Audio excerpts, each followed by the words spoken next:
I mean, don't just walk with your back overextended because it makes the booty pop, right? Bam, bam, right? Tuck those hips back underneath, walk like a regular human. So one of the things we see a lot is people putting their hands underneath their butt because that elevates the hips and helps pin down the lower back. Don't put the hands underneath the butt, that's cheating. Don't do it.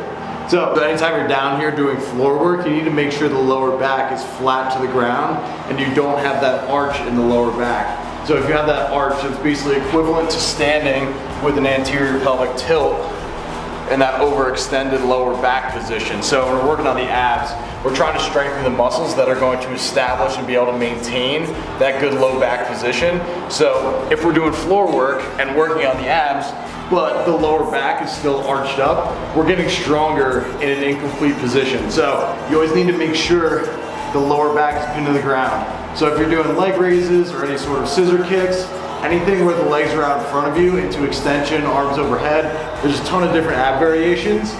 You need to make sure the lower back is down. So one of the things we see a lot is people putting their hands underneath their butt because that elevates the hips and helps pin down the lower back.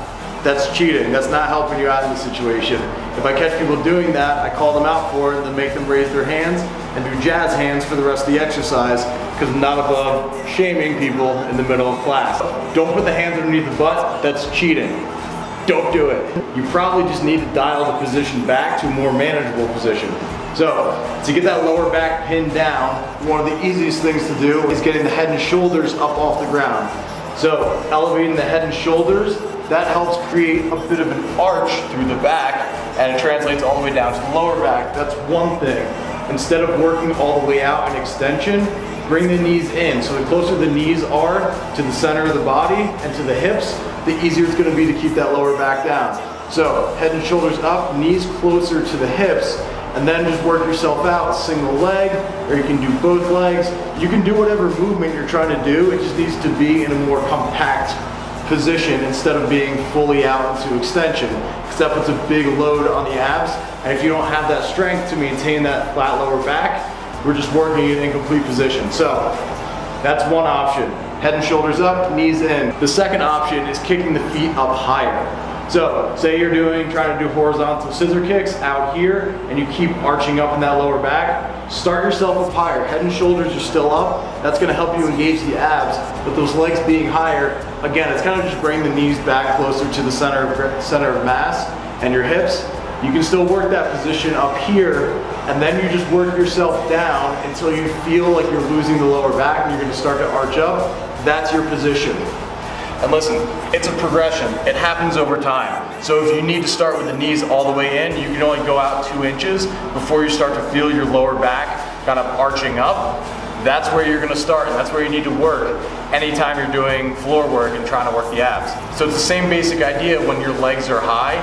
You're gonna work your legs down and challenge that position until that lower back, instead of being flat to the ground and pinned down, starts to arch up. Once you start to arch up and you feel that, bring it back a little bit, and that's gonna be your progression.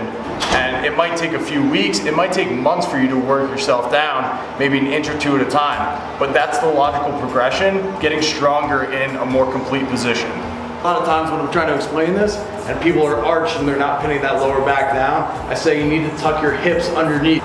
So sometimes people don't know or understand the feeling of what to do when I say tuck your hips underneath. I'm basically saying get out of that anterior pelvic tilt position and get your hips level again. If you don't know how to do that from that supine lying position, try to start in a tabletop and then you arch yourself. So this is the expression of anterior pelvic tilt, and then round yourself back up, trying to pull that belly button into the spine, and now your hips are back into a better position, going forward and back, and just go through that movement until you kind of understand what it feels like to shift your hips forward and shift them back. So once you can kind of understand that motor pattern and understand what it feels like, you're gonna have a better chance of going from an arched position to a tucked position and getting those hips in a better spot. And this translates to a lot more than just doing work on the floor. Anytime you're doing pull-ups, you want to be in that hollow position.